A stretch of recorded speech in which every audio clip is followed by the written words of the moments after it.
கிறிஸ்துவுக்குள் அன்பான வேத ஆராய்ச்சி நேயர்களுக்கு எங்கள் அன்பின் வாழ்த்துக்கள். நாம் கடந்த நிகழ்ச்சியிலே மார்க்கு 2ஆம் அதிகாரம் 17ஆம் வசனம் வரை கற்றுக்கொண்டோம். அந்த பகுதியிலே நாம் கற்றுக்கொண்ட காரியங்களை சற்று திருப்பி பார்ப்போமா? இயேசு கிறிஸ்து வியாதிகளை குணமாக்குகிறவர் என்று மட்டுமே பிரஸ்தாபமானால் அது நற்செய்தியையே மறைத்துவிடும். இயேசு கிறிஸ்துவினுடைய பிரதானமான பணி கர்த்தருடைய வார்த்தைகளை போதிப்பது.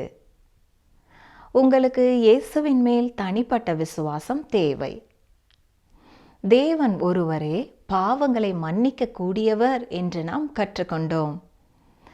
இன்று நாம் அதனை தொடர்ந்து 18ஆம் வசனம் முதல் 3ஆம் அதிகாரம் 21ஆம் வசனம் வரை கற்றுக்கொள்ள இருக்கிறோம். இந்த பகுதியிலே நாம் கற்றுக்கொள்ளப் போவது என்ன? உபவாசத்தை குறித்து இயேசு கூறியது என்ன? ஓய்வு நாளை குறித்த கற்பனையை இயேசு கிறிஸ்து மீறினாரா? இயேசு கிறிஸ்து ஏன் கோபப்பட்டார்? இவைகளை அறிந்து கொள்ள தொடர்ந்து நிகழ்ச்சியினை கேளுங்கள். கர்த்தர் உங்களுக்கு தேவையான ஞானத்தை தரும்படியாக ஜெபிக்கிறோம். கிறிஸ்துக்குள் பிரியமான வேத ஆராய்ச்சி நேயர்களே, இன்று நாம் மார்க் எழுதின சுவிசேஷம் 2ஆம் அதிகாரம் 18ஆம் வசனம் முதல் சிந்திக்கப் போகிறோம். கடந்த நிகழ்ச்சியிலே நாம் பார்த்தது போல இயேசு கிறிஸ்து கப்பர்நகூமில் இருக்கிறார். கடல் ஓரத்திலே போய் ஜனங்களுக்கு போதகம் பண்ணி திரும்பி வரும்பொழுது ஆயத்துறையிலே இருந்த லேவியை தனக்கு சீடனாய் இருக்கும்படி அழைத்தார். அழைப்பிற்கு கீழ்ப்படிந்த லேவி தனது வீட்டிலே ஒரு விருந்து வைத்தார். ஆயக்காரரும் பாவிகளும் வந்தார்கள். அதை குறித்து பரிசேயர்கள் இயேசுவை குறை கூறினார்கள். ஆனாலும் இயேசு நீதிமான்களை அல்ல, பாவிகளையே மனம் திரும்புவதற்கு அழைக்க வந்தேன் என்று சொன்னார். தொடர்ந்து இந்த பரிசேயர்களுடைய வாழ்க்கையில் இருந்த ஒரு கேள்வியை இயேசுவினிடத்தில் கேட்கிறார்கள். மார்க் 2ஆம் அதிகாரம் 18ஆம் வசனம். யோவானுடைய சீஷரும் பரிசேயருடைய சீஷரும் உபவாசம் பண்ணி வந்தார்கள். அவர்கள் அவரிடத்தில் வந்து, யோவானுடைய சீஷரும் பரிசேயருடைய சீஷரும் உபவாசிக்கிறார்களே, உம்முடைய சீஷர் உபவாசியாமல் இருக்கிறதென்ன என்று கேட்டார்கள். அருமையான சகோதரனை சகோதரியே, இந்த வேத பாரகரும் பரிசேயரும் நியாயப்பிரமாணத்திற்கு கீழே வாழ்ந்தார்கள். நியாயப்பிரமாணத்திலே உபவாசத்தை குறித்து எதுவும் சொல்லப்படவில்லை. தேவனாய கர்த்தர் தமது ஜனங்களுக்கு 7 பண்டிகைகளை, கொண்டாட்டங்களை, விருந்துகளை தான் கொடுத்திருக்கிறாரே ஒழிய உபவாசங்களை கொடுக்கவில்லை. பாருங்கள், மார்க் 2ஆம் அதிகாரம் 19-20ஆம் வசனங்கள். அதற்கு இயேசு, மணவாளன் தங்களோடு இருக்கையில் மணவாளனுடைய தோழர் உபவாசிப்பார்களா? மணவாளன் தங்களுடனே இருக்கும் வரைக்கும் உபவாசிக்க மாட்டார்களே. மணவாளன் அவர்களை விட்டு எடுபடும் நாட்கள் வரும், அந்த நாட்களிலே உபவாசிப்பார்கள். இங்கே அவர்களுக்கு அவர் என்ன சொல்கிறார்? உபவாசிப்பதை விட அவரோடு தொடர்புடையவர்களாய், அவரோடு ஐக்கியமுள்ளவர்களாய் இருக்க வேண்டியது முக்கியம் என்பதை சொல்கிறார். இன்றும் அதுதான் முக்கியம் பிரியமானவர்களே. நாம் சமய பக்தி உள்ளவர்களாய் நாம் உபவாசிப்பதை எல்லாரும் பார்க்கத்தக்கதாக இருப்பதை விட அவருடைய அன்பையும் ஐக்கியத்தையும் அனுபவிக்கிறவர்களாய் இருப்பதே முக்கியமானது. சரி, மார்க் 2ஆம் அதிகாரம் 21-22ஆம் வசனங்கள். ஒருவனும் கோடி துண்டை பழைய வஸ்திரத்தோடு இணைக்க மாட்டான். இணைத்தால் அதனோடே இணைத்த புதிய துண்டு பழையதை அதிகமாய் கிழிக்கும், பீறலும் அதிகமாகும். ஒருவனும் புது திராட்சரசத்தை பழந்துருத்திகளில் வார்த்து வைக்க மாட்டான். வார்த்து வைத்தால் புது ரசம் துருத்திகளை கிழித்து போடும், ரசமும் சிந்திப்போம், துருத்திகளும் கெட்டுப்போம். புது ரசத்தை புது துருத்திகளில் வார்த்து வைக்க வேண்டும் என்றார். அருமையானவர்களே, அவரை நேசிப்பதை குறித்தும் அவரோடு ஐக்கியம் கொள்வதை குறித்தும் 2 உதாரணங்களை சொல்கிறார். அவர் சொல்வது என்ன? நியாயப்பிரமாணத்திற்கு மெருகேற்றுவதற்காக அவர் வரவில்லை, அல்லது மோசேயின் பிரமாணங்களோடு வேறு எதையும் கூட்டிக் கொடுக்க வரவில்லை. புதிய காரியத்தை செய்ய வந்தேன் என்பதை சொல்லுகிறார். பழைய உடையை சரி செய்ய வரவில்லை, புதிய ஒரு வஸ்திரத்தை கொடுக்கவே அவர் வந்தார். நியாயப்பிரமாணத்திற்கு கீழே மனிதர்கள் வேலை செய்தார்கள், கிரியை செய்தார்கள். அவருடைய கிரியையானது பொட்டரித்து போன வஸ்திரம் போல இருக்கிறது. ஆனால் இயேசு கிறிஸ்து வந்தது எதற்காகவென்றால், அவரை விசுவாசிக்கும் ஒரு பாவிக்கு புதிய ஒரு நீதியின் வஸ்திரத்தை கொடுக்கவே வந்தார். இது அவனை சர்வ வல்லமையுள்ள தேவனுக்கு முன்பாக நிற்க உதவுகிறது. இந்த மகிமையான காரியத்தை தான் இந்த இடத்திலே சொல்கிறார். இயேசு கிறிஸ்து பழைய ஏற்பாட்டின் நியாயப்பிரமாணத்தை குறித்து எடுத்து சொல்லவோ அதை மேலும் விரிவானதாக்கவோ வரவில்லை. அவர் புதிய ஒரு காரியத்தை கொடுக்கும்படியாய் வந்தார். இந்த புதிய காரியத்தின் உண்மை என்னவென்றால், அவர் உலகத்தின் பாவத்திற்காக சிலுவையிலே மரிப்பார். புதிய ரசத்தை புதிய துருத்தியிலே வார்த்து வைக்க வேண்டும். புதிய வஸ்திரமானது புதிய மனிதனுக்கு செல்லுகிறது. விசுவாசத்தின் மூலமாய் தேவனுடைய குமாரனாகிய ஒரு மனிதனுக்குத்தான் இந்த புதிய நீதியின் வஸ்திரம் கொடுக்கப்படுகிறது. இது மிக அற்புதமான ஒன்று. என்னை கேட்டுக்கொண்டிருக்கிற அருமையான சகோதரனை சகோதரியே, இயேசு கிறிஸ்துவின் நீதியின் வஸ்திரத்தை நீங்கள் பெற்றிருக்கிறீர்களா? 2வது அதிகாரத்தின் இறுதியிலே ஒரு ஓய்வு நாளிலே வயல்வெளியிலே இயேசு கிறிஸ்து இருப்பதை பார்க்கிறோம். 3வது அதிகாரத்தின் ஆரம்பத்திலே ஓய்வு நாளிலே ஜெப ஆலயத்திலே அவர் இருப்பதை பார்க்கிறோம். இந்த 2 சம்பவங்களுமே மத்தேயு எழுதின சுவிசேஷத்திலேயும் லூக்கா எழுதின சுவிசேஷத்திலையும் நாம் பார்க்கலாம். இது மிகவும் முக்கியமானது. ஏனென்றால் ஓய்வு நாளை குறித்த கேள்வியினாலே தான் இந்த வேதபாரகர் பரிசேயரோடே உள்ள உறவானது முறிந்தது. இந்த நேரம் முதல் அவரை கொலை செய்ய அவர்கள் வகை தேடுகிறார்கள். இந்த சம்பவத்திலே தான் இயேசு கிறிஸ்து தான் ஓய்வு நாளுக்கும் ஆண்டவர் என்பதை சொல்கிறார். ஜெப ஆலயத்திலே ஓய்வு நாளன்று அவர் நன்மை செய்கிறார். இங்கே கேள்வி எழும்புகிறது, இந்த 2 சம்பவங்களிலேயும் அவர் ஓய்வு நாளை குறித்த கற்பனையை முறித்தாரா, மீறினாரா? சூம்பின கையையுடைய ஒரு மனுஷனை குணமாக்கிய பொழுது அவர் ஓய்வு நாளை மீறினாரா? நிச்சயமாக இல்லை. நியாயப்பிரமாணத்தை நிறைவேற்றவே அவர் வந்தார். ஆனால் இங்கே நாம் என்ன பார்க்கிறோம்? ஒரு விளக்கம் அவர் கொடுக்கிறார். தானே ஓய்வு நாளுக்கும் ஆண்டவர், ஓய்வு நாள் அன்றும் நன்மை செய்வதே மிக முக்கியமானது என்று சொல்கிறார். பாருங்கள், மார்க் எழுதின சுவிசேஷம் 2ஆம் அதிகாரம் 23ஆம் வசனம். பின்பு அவர் ஓய்வு நாளில் பயிர் வழியே போனார். அவருடைய சீஷர்கள் கூட நடந்து போகையில் கதிர்களை கொய்யத் தொடங்கினார்கள். இங்கே கதிர்களை என்று சொல்லப்பட்டிருப்பது ஆங்கில வேத புத்தகத்திலே சோளம் என்று சொல்லப்பட்டிருக்கிறது. அதற்காக பயன்படுத்தப்பட்டிருக்கிற கிரேக்க வார்த்தை ஸ்போர்னிமா என்பது. இது கோதுமையாகவோ பார்லியாகவோ இருக்கலாம். சீஷர்கள் அதை கொய்து சாப்பிடுகிறார்கள். வேத பாரகரும் பரிசேயரும் ஓய்வு நாளிலே அவர்கள் கதிரை அறுப்பது போலவும் அதை அரைப்பது போலவும் அதற்கு விளக்கம் கொடுக்கிறார்கள். நியாயப்பிரமாணமானது ஜனங்கள் கதிரை கொய்வதற்கான அனுமதியை கொடுக்கிறது. உபாகமம் 23ஆம் அதிகாரம் 24, 25ஆம் வசனங்களை கவனியுங்கள். வாசிக்கிறேன். உபாகமம் 23, 24, 25ஆம் வசனங்கள். நீ பிறனுடைய திராட்சை தோட்டத்தில் பிரவேசித்தால் உன் ஆசை தீர திராட்சை பழங்களை திருப்தியாக புசிக்கலாம். உன் கூடையிலே ஒன்றும் எடுத்துக்கொண்டு போகக்கூடாது. பிறனுடைய விளைச்சலில் பிரவேசித்தால் உன் கையினால் கதிர்களை கொய்யலாம். நீ அந்த விளைச்சலில் அரிவாளை இடலாகாது. உண்மையாகவே அவர்கள் நியாயப்பிரமாணத்தை தான் கை கொள்கிறார்கள். அவர்கள் அரிவாளை வைத்து அறுத்திருப்பார்கள் என்றால் அது தவறு. ஆனால் இந்த பரிசேயர்கள் சீஷர்களுடைய செயலுக்கு இவர்களே ஒரு விளக்கம் கொடுத்தார்கள். நியாயப்பிரமாணத்தை மீறுவது போல விளக்கம் கொடுத்தார்கள். சரி, மார்க் 2ஆம் அதிகாரம் 24, 25ஆம் வசனங்களை பாருங்கள். பரிசேயர் அவரை நோக்கி, இதோ ஓய்வு நாளில் செய்யத்தகாததை இவர்கள் ஏன் செய்கிறார்கள் என்றார்கள். அதற்கு அவர், தாவீதுக்கு உண்டான ஆபத்தில் தானும் தன்னோடிருந்தவர்களும் பசியாயிருந்த போது என்று வாசிக்கிறோம்.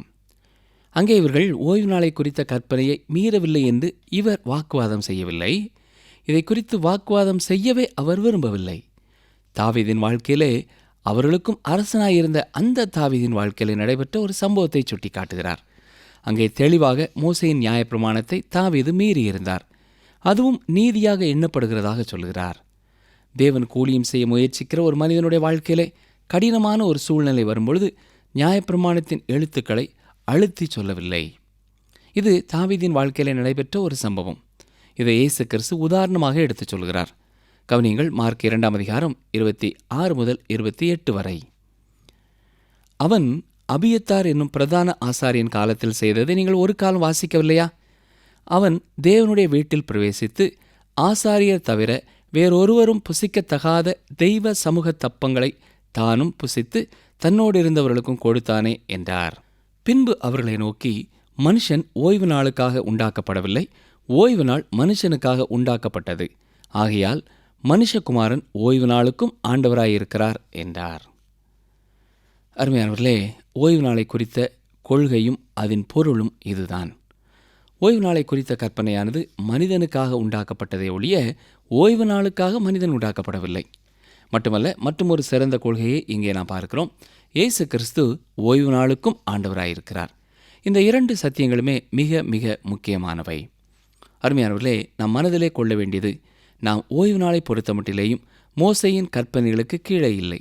ஏனென்றால் இது தேவனுக்கும் இஸ்ரவேல் ஜனங்களுக்கும் இடையிலான உடன்படிக்கையின் ஒரு பகுதியாயிருக்கிறது. யாத்திராமம் 31ஆம் அதிகாரம் 12 முதல் 17 வசனங்களிலே இதை குறித்து நீங்கள் வாசிக்கலாம். இப்பொழுது நாம் மார்க்கு 3ஆம் அதிகாரத்திற்குள்ளே வருகிறோம்.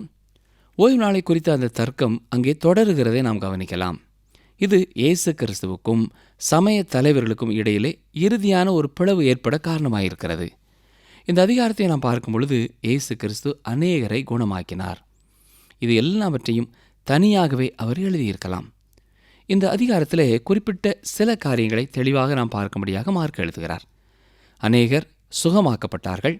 அவர்களிலே ஒரு மனிதன்தான் இந்த சூம்பின கையையுடையவன். இயேசு கிறிஸ்து எண்ணற்ற மனிதர்களை தனிப்பட்ட விதத்திலே சந்தித்து குணமாக்கியிருக்கிறார். சரி, பாருங்கள், மார்க் எழுதின சுவிசேஷம் 3ஆம் அதிகாரம் முதல் 2 வசனங்கள். மறுபடியும் அவர் ஜெப ஆலயத்தில் பிரவேசித்தார். அங்கே சூம்பின கையையுடைய ஒரு மனுஷன் இருந்தான்.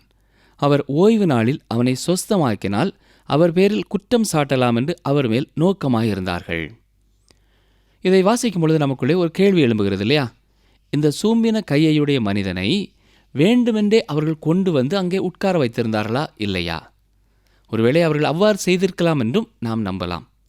ஒரு சம்பவம் வெளியே ஓய்வு நாளிலே வயலிலே நடைபெற்றது. இது பொதுவான ஒரு இடமாயிருந்திருக்கிறது. இங்கே பார்ப்பது ஓய்வு நாளிலே ஜெப ஆலயத்திலே பரிசுத்தமான ஒரு இடத்திலே நடக்கும் சம்பவம். இயேசு கிறிஸ்து எண்ணற்ற மக்களை குணமாக்கினார். இதை அவர்கள் அறிந்திருந்தார்கள். வழியிலே அவனை வைத்திருப்பார்கள் என்றால் வரும் வழியிலேயே அவனை அவர் குணமாக்கியிருப்பார். ஆனால் அவர்கள் அங்கேயே ஜெப ஆலயத்திற்குள்ளே அவனை கொண்டு வந்தது இயேசு கிறிஸ்துவுக்கு பெருமை சேர்க்கிறது. ஏனென்றால் அவர் மனதுருக்கம் உள்ளவர் என்பதை அவர்கள் அறிந்திருந்தார்கள். ஆனாலும் அவர் ஓய்வு நாளை மீறினார் என்று சொல்வதை குறித்தே அவர்கள் அக்கறை உள்ளவர்களாக இருந்தார்கள். அந்த மனிதன் குணமாக்கப்படுவதை குறித்து அவர்களுக்கு அக்கறை இல்லை. இயேசு கிறிஸ்துவுக்கு எதிர்த்து நின்றவர்கள் ஏதாவது சின்ன காரணங்களை கொண்டு எப்படி அவர் மேலே பழி சுமத்தலாம் என்று காத்து கொண்டிருந்தார்கள். அதற்காக அவர்கள் அதிக நேரம் காத்திருக்க வேண்டியதில்லை. பாருங்கள், அங்கே என்ன நடக்கிறது? மார்க் 3:3. அப்பொழுது அவர் சூம்பின கையையுடைய மனுஷனை நோக்கி, எழுந்து நடுவே நில் என்று சொல்லி.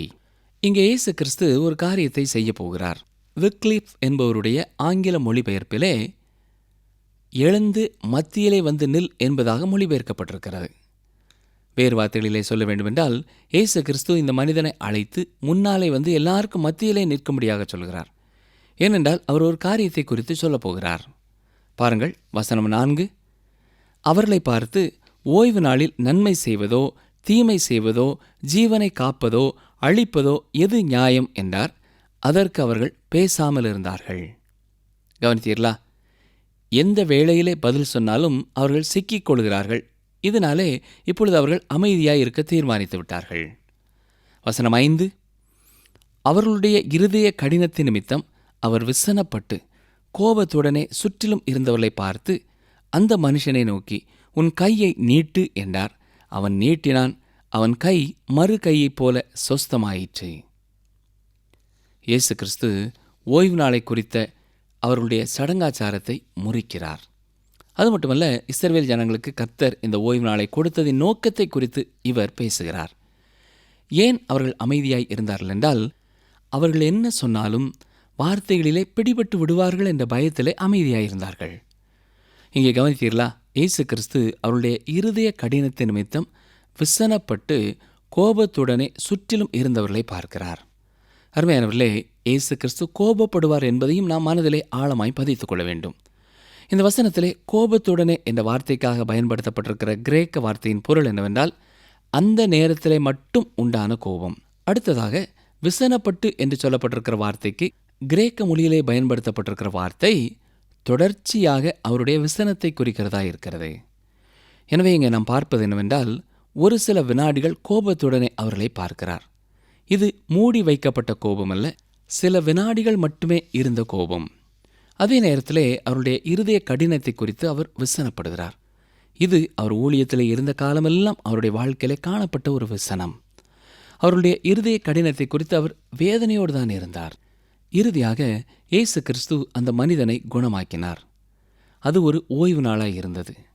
ஆனால் மனிதனுக்காக ஓய்வு நாள் உண்டாக்கப்படாததாலும் இயேசு கிறிஸ்து ஓய்வு நாளுக்கும் ஆண்டவராய் இருப்பதினாலும் ஓய்வு நாளிலே அவர் அந்த மனிதனை குணமாக்கினார். 2ஆம் அதிகாரத்தின் இறுதி பகுதியையும் இந்த பகுதியையும் சேர்த்தே நாம் கற்றுக்கொள்ள வேண்டும். இந்த 2 நிகழ்ச்சிகளும் வேதபாரகர் பரிசேயருக்கும் இயேசு கிறிஸ்துக்கும் இடையிலே ஒரு பிளவை தெளிவாக உண்டு பண்ணியது. சரி, மார்க் எழுதின சுவிசேஷம் 3ஆம் அதிகாரம் 6ஆம் வசனத்தை பாருங்கள். உடனே பரிசேயர் புறப்பட்டு போய் அவரை கொலை செய்யும்படி அவருக்கு விரோதமாய் ஏரோதியரோடே கூட ஆலோசனை பண்ணினார்கள். அருமையானவர்களே, இயேசு கிறிஸ்துவை மரண ஆக்கினைக்கு தீர்ப்பதற்காக இதுதான் அவருடைய ஆரம்ப தீர்மானமாயிருக்கிறது. வசனங்கள் 7-8 வாசிக்கிறேன். இயேசு தம்முடைய சீஷர்களோடே அவ்விடம் விட்டு கடலோரத்துக்கு போனார். கலிலேயாவிலும் யூதேயாவிலும் எருசலேமிலும் இதுமேயாவிலும் யோர்தானுக்கு அக்கரையிலும் இருந்து திரளான ஜனங்கள் வந்து அவருக்கு பின் சென்றார்கள். அல்லாமலும் தீரு சீதோன் பட்டணங்களின் திசைகளிலும் இருந்து திரளான ஜனங்கள் அவர் செய்த அற்புதங்களை குறித்து கேள்விப்பட்டு அவரிடத்தில் வந்தார்கள். கவனித்தீர்களா? இப்பொழுது வெவ்வேறு இடங்களிலிருந்து மக்கள் வந்து அவருக்கு பின் செல்கிறார்கள். இப்பொழுது இயேசு கிறிஸ்து கவனமாக ஒதுங்கிக் கொள்கிறார். ஏனென்றால் அவருடைய வேலை இன்னமும் வரவில்லை. ஆனால் வேறொரு சமயத்திலே இந்த எல்லா எதிர்ப்புகளின் மத்தியிலேயும் நேராக எருசலேமை நோக்கி அவர் புறப்பட்டு போகிறார். ஆனால் இப்பொழுது அவர் கடற்கரைக்கு போகிறார். ஜனங்கள் அவரை பின்பற்றி வருகிறார்கள். ஒரு வரைபடத்தை எடுத்து இந்த பெயர்களை எல்லாம் நீங்கள் கவனித்திருப்பீர்கள் என்றால் அந்த பகுதி முழுவதிலுமிருந்து மக்கள் வந்திருக்கிறார்கள். இவ்வாறு எல்லா இடங்களிலுமிருந்தும் ஜனங்கள் இயேசுவின் வார்த்தைகளை கேட்க வந்தார்கள். அருமையானவர்களே, இப்பொழுது அவர் மற்றுமொரு ஆபத்திலே இருக்கிறார். அந்த ஆபத்தானது அந்த யூத மத தலைவர்களிடத்திலிருந்து இல்லை. ஏனென்றால் அவர்கள் இப்பொழுது கூட்டத்திற்கு பயந்திருக்கிறார்கள். அவர் இந்த கூட்டத்திற்கு சேவை செய்வதிலேயே இருந்து விடுவதற்கான ஆபத்து அங்கே இருக்கிறது. இன்றைக்கும் பல வேளைகளிலே முக்கியமான செய்தியாளர்கள் கூட்டங்களுக்கு விலக்கி காக்கப்பட வேண்டியவர்களாயிருக்கிறார்கள். கவனியுங்கள், இயேசு என்ன செய்கிறார்? வசனம் 9-10. அவர் அநேகரை சொஸ்தமாக்கினார். நோயாளிகள் எல்லாரும் அதை அறிந்து அவரை தொட வேண்டுமென்று அவரிடத்தில் நெருங்கி வந்தார்கள். ஜனங்கள் திரளாயிருந்தபடியால் அவர்கள் தம்மை நெருக்காதபடிக்கு தமக்காக ஒரு படவை ஆயத்தம் பண்ண வேண்டுமென்று தம்முடைய சீஷர்களுக்கு சொன்னார். கவனித்தீர்களா? திரள் கூட்டம் அவரிடத்திலே நெருங்கி வந்தார்கள். அது அவருக்கு ஆபத்தான ஒரு சூழ்நிலைதான். எல்லா பக்கங்களிலிருந்தும் அவரை நெருக்குகிறார்கள். அந்த வேளையிலேயும் அவர் அநேகரை சொஸ்தமாக்கினார் என்று வாசிக்கிறோம். எத்தனை பேர் என்று எண்ணிக்கை கொடுக்கப்படவில்லை. அநேகர் என்று சொல்லும் பொழுது நிச்சயமாய் எண்ணற்ற மக்களை அவர் குணமாக்கியிருக்கிறார். அருமையானவர்களே, இங்கே மக்களுடைய வாஞ்சையும் குறிப்பிடத்தக்கதாயிருக்கிறது. என்னை கேட்டுக்கொண்டிருக்கிற எனக்கு அருமையான சகோதரனை சகோதரியே, இன்றைக்கும் உலகத்திலே மனிதர்கள், குடும்பங்கள் தேவை நிறைந்ததாயிருக்கிறது. நாமும் அப்படிப்பட்ட குடும்பத்தை சேர்ந்தவர்களாகவே இருக்கிறோம். சரி, வசனங்கள் 11-12 வாசிக்கிறேன். மார்க் 3:11-12. அசுத்த ஆவிகளும் அவரை கண்டபோது அவர் முன்பாக விழுந்து, நீர் தேவனுடைய குமாரன் என்று சத்தமிட்டன. தம்மை பிரசித்தம் பண்ணாதபடி அவர்களுக்கு கண்டிப்பாய் கட்டளையிட்டார். பிரியமானவர்களே, அங்கே அசுத்த ஆவிகள் அவரை அவர் யார் என்று சொல்லுகிறது.